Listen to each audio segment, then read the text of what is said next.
Hey guys, Dan for World of Mr. Grey back with another Saturday night ramble. I enjoyed the one last week where I just rambled on about certain thoughts in my my big bounce, and I thought we'd go through a few things again. Even though this is Saturday night for me, it's probably like about 2 p.m. for people across the pond, but we'll still call it Saturday Night Rambles. But first of all, apologies for the lighting. I'm having light issues. Which is my light has gone. Stupid. But yeah, you know, I thought I'd go through. You probably couldn't hear that then, but I thought I could hear the grudge noise. It was pretty much that noise. It was my stomach rumbling. But yeah. I have two subjects I want to cover today. There'll be no debunking stuff in this. There will be no showing stupid clips. There'll hopefully be some logical thought in this. But yeah, two subjects I want to cover. Paranormal Investigations and the Mandela Effect. Oh yeah. I don't know why I went all macho man there. But yeah. So the first one I want to cover is Paranormal Investigations. Now, I slightly touched on this in my previous video where I talked about the Franco TV. Don't worry, Kayla. I'm not going to put his name in the title. Don't start going nuts in the comments. Calm yourself. Paranormal Investigations. I touched upon the subject in Franco's TV. Not Franco's TV, sorry. The video I made yesterday about Franco, which we're not going to go into. Go watch it if you want. I came out with saying, are Paranormal Investigations entertainment anymore? Now, before I go further, let me clarify. The Paranormal Investigations are entertaining. They're entertaining to watch, right? But I see the term thrown about quite a lot these days where, yes, they're fake, but they're entertaining to watch. Now, which is fine, right? Which is fine. Hear me out. The last couple of years, I've watched a lot of Paranormal Investigations. My Paranormal Investigation viewing started off probably, let me check. There you go. It started off in 2002 with Most Haunted. Now, I'd seen little snippets here and there of like supposed investigations, but in 2002, Most Haunted came out. Now, if you don't know what Most Haunted is or was, but it was a UK TV program about paranormal investigations. Now, me and my mates, we used to watch that religiously. I loved it. I loved it until the end, which we'd get together on a Friday night or a Saturday night. I bought all the DVDs. We'd get together on the Friday nights. Most Haunted would come on, and they pretty much go to like haunted castles, haunted houses, anywhere which has a reputation of hauntins. Why am I failing in language right now? Hauntings. So yeah, we used to watch that religiously. We would even watch the live shows. You know, I think it was every Halloween. Sorry, I got a squeaky chair. Every Halloween they come out with a live show. They would, you know, they'd go to like, I don't know, like a haunted fort or something. We have a lot of supposedly haunted castles in the UK. We have a lot of castles. I love castles. It was something I was a little obsessed with as a kid, was castles. I don't know why. But yeah, so on their live investigations, they go places, they'd have a medium with them. And the medium would touch upon things. I have a problem with that kind of thing, but we won't go into that. But there was one medium called Derek Acora. Now, he's since passed away, so I'm going to try not to speak ill of the dead. But he was a medium that they took along for a lot of their investigations. But by the way, it turns out years later that they got caught out in a few fake things, a lot of fake things actually. And then they had to rebrand themselves as purely entertainment. Right, so like I said, I'm not sure if it's still going now, but the last few seasons they had to clarify this is for entertainment purposes only, because in the beginning they didn't clarify that. And, you know, stuff used to happen in that show. Not amazing like you see in these bloody YouTube investigations. There'd be no shadow ghost popping out. There'd be no things flying through the air. It'd usually be knocks or EVPs. But it was usually like things like stones being thrown in the background, which you never see. Stuff like that. And the odd like distant shadow on like a night vision camera. That was about the stuff you used to see. But when I used to watch that back in the early 2000s, I was still sort of half and half, full-on believer, half and half skeptical, always questioning things. I wasn't a full-blown open skeptic like I am now. But back then, I leaned more to the paranormal side, I suppose I could say. And when I used to watch it, I used to get so excited. It was entertaining. It was absolutely entertaining. I loved the show. And like I said, me and my mates used to meet up on a Friday to watch it. Then years down the line, you start to see things. Oh, that doesn't look real there. Like, you know, that looks a bit suspect. And they started having mediums in. Like I said, Derek Acora, he got caught out twice. There was a lot of suspects. I was never fussed on him. I hated every episode he was in. But there was a lot of suspect stuff, and there was a what do they call him? Parapsychologist, I think. Called Kieran O'Keefe. He's an English psychologist, specialising in parapsychology and forensic psychology. There you go. So Kieran O'Keefe, I liked him. He was always the at the end of each episode, after all the insanity has gone on in the episode, he would always have his piece to camera. We think, yes, this, and he was very like deadpan about it. It was always funny to watch, and he was like, yes, the stone which was thrown, it could have fallen from a wall. And there was like one episode where Derek Acora, he saw ghost rabbits in the window. like a row of rabbits just staring from the window. Creepy looking rabbits. Now, we didn't see that. That was just what he was portraying. And then Kieran O'Keefe comes out with this thing, and the moment when Derek Acora saw the ghost rabbits, I hope I never see that or hear about them ever again. It was quite funny. But anyway, I'm going on a tangent here. Derek Acora, he got caught out twice, big time, in that show. And basically, Kieran O'Keefe, he passed like a note, or mentioned to some of the crew backstage, but no, behind the scenes, you know, before filming, that I've heard this. There was a jailer called Creed Kafer. They were in this jail. I can't remember where he was. But he mentioned to a few of the crew, I've heard about this jailer which used to work here called Creed Kafer. He's a South African jailer. Now, obviously, he deliberately sort of relayed that information quietly to some of the crew, knowing that this would get back to Derek Acora. And then, lo and behold, in the episodes, and this aired out on TV. It was only afterwards that it came out that he did this, but this aired on TV. And Derek Acora suddenly he had this spirit guy called Sam, and he suddenly picked up on Creed Kafer, and he went off like a 20-minute bloody monologue of how Creed Kafer was a South African jailer, and his ghost roams these halls, and he sometimes knocks on this door, and he goes to this corner of the room. He had like a 20-minute monologue of what this South African jailer Creed Kafer did.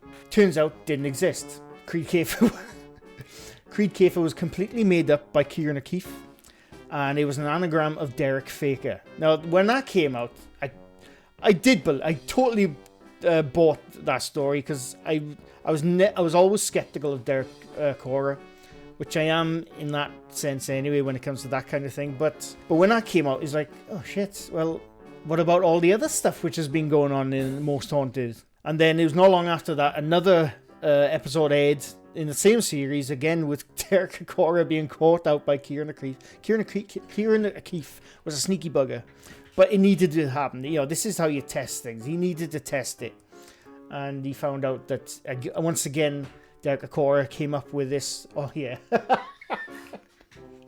I just remembered what it was. It was a ghostly couple, a couple who used to live in this mansion or something. One was called Mary Edels and Rick Edels. And apparently that was, if I'm remembering correctly, that was an anagram of Derek Lies. And again, it was what Kieran O'Keefe passed around to the crew, knowing it would get back to Derek Acora. So not long after that, I know I'm going on a story a bit, but not long after that, the Most Haunted finally had to come out and say, well, look, we're just entertainment here.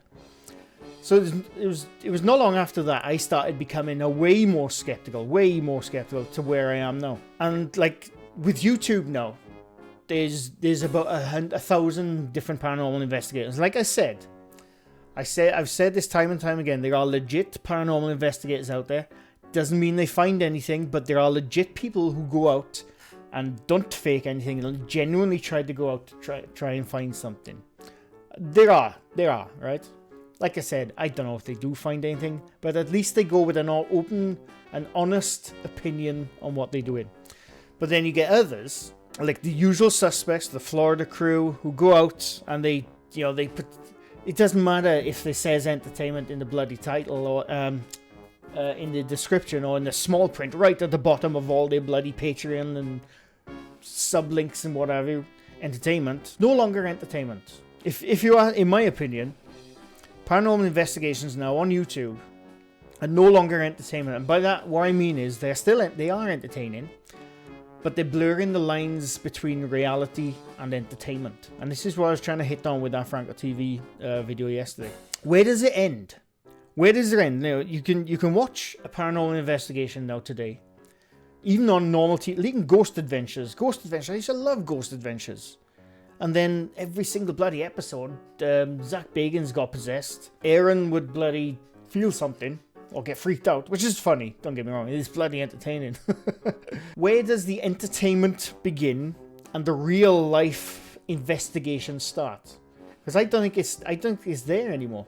There's so much incentive. Maybe not fake. There's a lot of fakers out there, definitely. 100% a lot of fakers out there. I've gone through a lot of their videos. But there's also incentive to sort of dramatize something. You know, maybe like, for example, if they pick up an EVP or if they pick up an EVP on the camcorder or something, and then it comes up with the text, or this is what it actually said. And if you listen to that without the text, you think, this doesn't sound nothing like it. But then when they put the text up, oh yeah, it sounds exactly like what that text is showing, because that's the way our brains work. It's all bullshit, by the way. Right? I don't buy EVPs one bit. Whenever someone comes to me, whenever I like do a debunking video, someone in the comments says, I don't know why you're debunking this. We know it's fake, but it's entertaining. It's fine, right? But there are a lot of people out there who watch that video and then they think, oh shit, this is real. And you can look that up yourself. Every paranormal investigator on YouTube, even the stupidest ones, like Mosaji and all that, oh my gosh, and all that shit. You go to the comments and they're like, oh my god, I can't believe this. This is the best paranormal evidence I've ever seen. You know, it's so, whether they say it's entertainment in the smallest of print, it doesn't matter these days. It just doesn't matter. Nobody cares. Nobody cares now to read the small print. Nobody reads the description of things. Christ, I rarely read the description. Only if I'm really interested in something do I go to the description, read about it, and then go through the comments. But a lot of the times, nobody reads the descriptions. Whether someone says it's entertainment or not, it doesn't matter. There's a lot of it going to people who full on believe that what they're seeing is real. But like I said, that's blurring the lines now between the real and the bullshit. Or entertainment, we'll call it. But yeah, I just find it's no longer like years ago. Like I said, when with the likes of Most Haunted, even that turned out to be bullshit.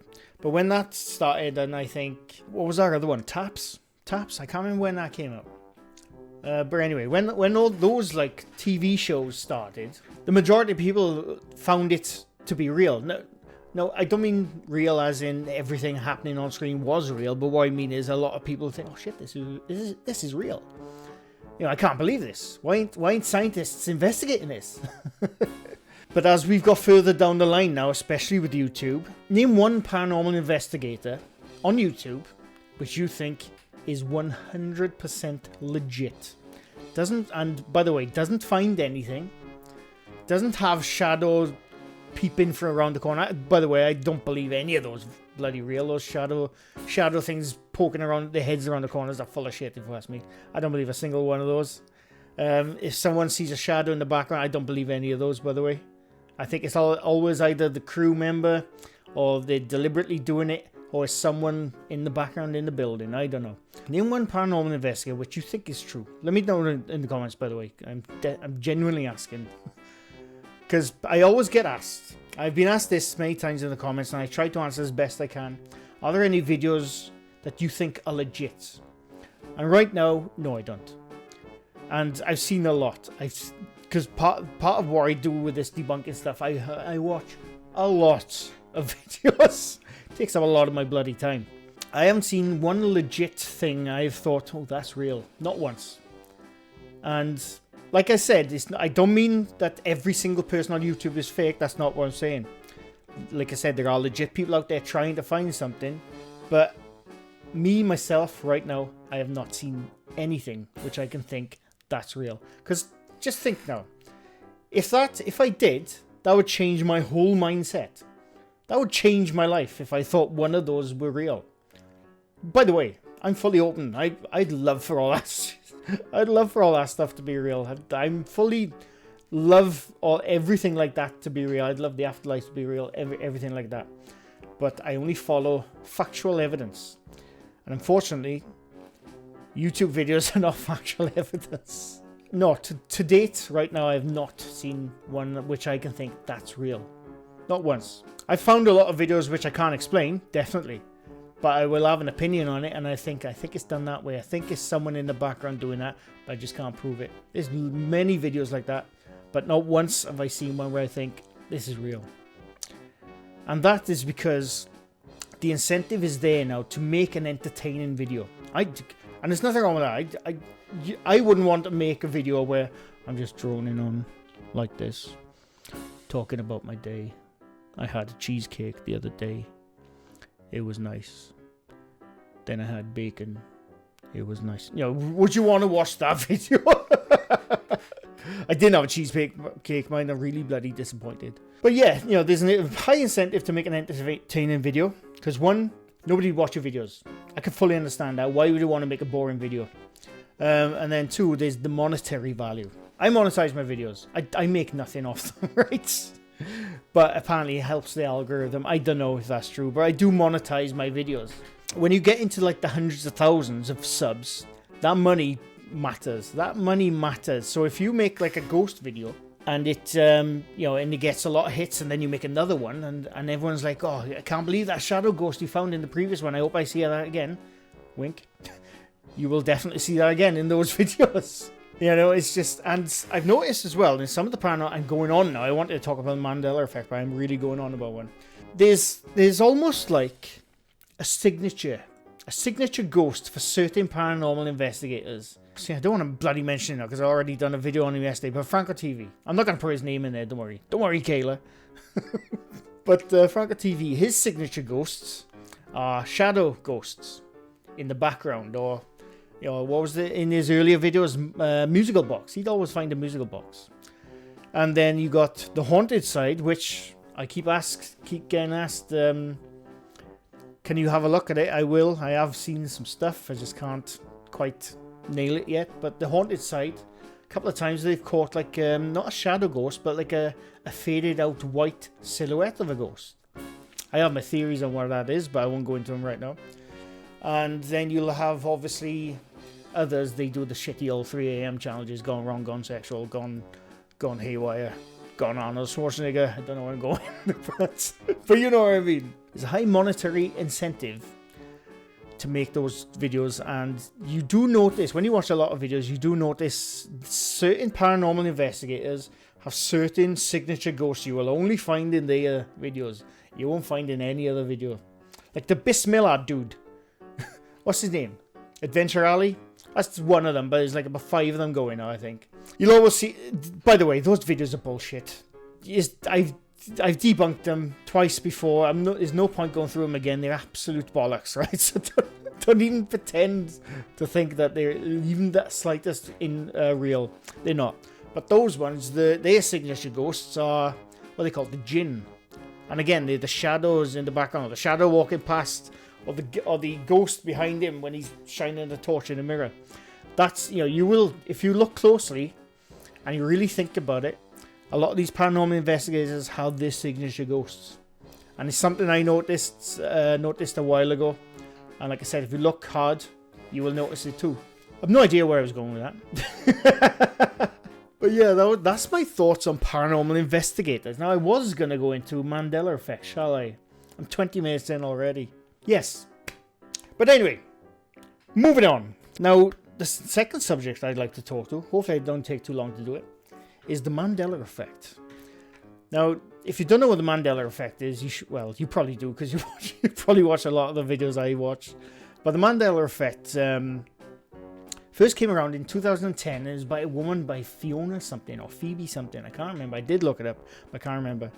Came out with saying... She thought Nelson Mandela died in prison in 1989. I remember as a kid, when it came up on the news, this guy, Nelson Mandela, I didn't know who he was back then.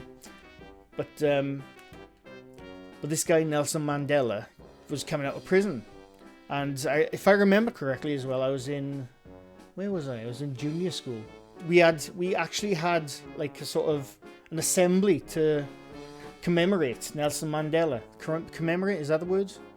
Or celebrate, sorry. Celebrate Nelson Mandela coming out from prison. I didn't know who that was. I was obviously, as I got older, I found out all the stuff, all the history of Nelson Mandela, and obviously when he became the African president, or prime minister, I can't remember. But anyway, I'm going off on a tangent. But yeah, so this woman back in 2010 said that she thought he died in prison, and then she put that online, and a few other people that started saying, yeah, I'm sure he died in prison, and that then.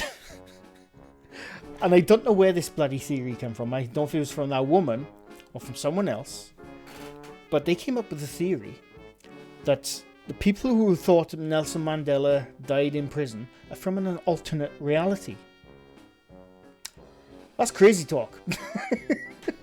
Now, don't get me wrong about the science. The theory is that alternate realities do exist. I'm not denying that the theory of it. But yeah, she came up with... the theory that they're from alternate realities. And then as the years went on, more and more people started thinking, hang on. Oh, by the way, before we go further, I'm going to tell you a little history of how I found out about the Mandela Effect. I'd never heard of it until 4 years ago. I was in work. My mate, we shall call him the dangerous one. But he said to me, have you ever heard of the Mandela Effect? What's that? And he told me about it, and then he told me about C-3PO from Star Wars. Now, I don't know if you've noticed, I haven't got around today, but I constantly wear different variant Star Wars t-shirts. I'm a big fan of Star Wars, I have been since I was a kid. But then he said to me, and this blew my mind at the time, he said to me, what colour is C-3PO's left leg? Or was it the right leg? I can't remember. I said, gold. Stupid. He says gold. He's a gold android. And then he started showing me pictures of C-3PO's right leg. And it blew my mind. It's silver. This blew my mind, this did, right? And I was like, what? No, it's definitely gold. It's 100% gold. I went through all the bloody old footage. I went there with it on my phone and I showing him, look, it's bloody gold. And I look, shit, it's silver. I was going through all the old footage. Silver leg. This blew my mind. Absolutely blew my little tiny brain. This was about 4 or 5 years ago, I think I was. And then I started looking into the Mandela Effect, and I couldn't believe it. I couldn't believe all the stuff that people were finding out from their childhood, which turned out when they're older wasn't the fact. And I'm like, hang on, there's no way this is alternate reality stuff. So I started looking into it. And to me, this is what I thought a couple of years ago, and this is what I still think now. It's just people misremembering. And the general theory of what is going on with the Mandela Effect is just our brains are stupid at remembering things. It's as simple as that. And then I thought about the C-3PO leg thing. I first saw the first Star Wars. It came out in 1978 or 79. And I first saw it on TV in 1984. I was a young little toddler. I probably saw it in 1984 on TV. Obviously, that was my first experience of C-3PO. When the very first scene you see him, he's walking with R2-D2 through the desert, in Tatooine, traveling to the Jabba the Hutt. I think, yeah. But that's the very first scene you knew. So obviously, he's surrounded by sand. This is my theory why I thought, or why a lot of people think he had a gold leg. He's surrounded by sand. So he's got a silver leg, reflective like a mirror. And obviously the first scene you see him in full body, he's surrounded by yellow sand. So that is probably why he looked all gold. And then throughout the film then, you don't even think about it. So that's my theory why everyone, including myself, thought he had a gold leg when he didn't. He had a silver leg. You just don't notice that as it goes on. And I think that's the same with like the other stuff. Like I said, the Berenstain Bears. I thought about this one. Like, this wasn't around in my childhood because I was mainly an American thing, the Berenstain. But a lot of people thought it was the Berenstain Bears. And as I was looking at, I was thinking about names, because apparently the authors of the Berenstain Bears, I think I'm getting that right, Berenstain, their surnames are Berenstain. It's not a common surname, but what is common is the surnames ending with Steen, like Goldstein, Bernstein, Berenstein. You know, so I think what happened with that one is, as a kid, when kids were watching that back then, it was a lot easier to remember it or even say it as Berenstein. It was actually Berenstain. That's my theory on that one. And there's a lot of stuff, like Fruit of the Loom stuff. I can't remember that, to be honest with you. I never really paid much attention, but I think it's all down to misremembering something. And like I said, that when I first found out about C-3PO's leg, it blew my mind. Blew my mind. And for a split second, I thought, could it be true? Could the Mandela Effect be true? And then I thought a bit further with my logical brain. I thought, no, I'm just stupid. It's just my brain. But human brains are an amazing thing. Our brains are an amazing thing. They hold a lot of knowledge. But over the years, that knowledge dwindles. I know mine has from when I was a kid. There's things people say to me, remember this as a kid? I thought, no.